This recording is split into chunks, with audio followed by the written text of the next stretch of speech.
وقت گزرتا گیا، جب دونوں جوان ہوئی تو محلے بھر میں ان کی باتیں ہونے لگی۔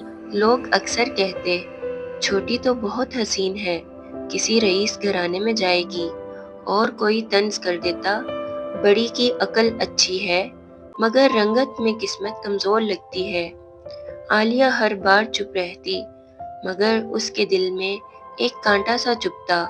سمن اسے تسلی دیتی، آپ دل پہ نہ لیا کریں باجی، رنگ سب کچھ نہیں ہوتا۔ عالیہ مسکرا کر کہتی، تم سچ کہتی ہو، مگر دنیا رنگ ہی دیکھتی ہے، دل نہیں۔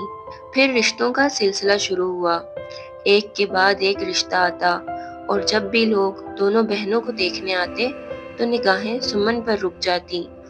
ایک دن ایک اچھے گھرانے والے آئے، کھانا لگایا گیا، گفتگو ہوئی، اور آخر میں انہوں نے کہا، ہمیں چھوٹی بیٹی پسند آئی ہے، اگر اجازت ہو تو بات آگے بڑھائیں۔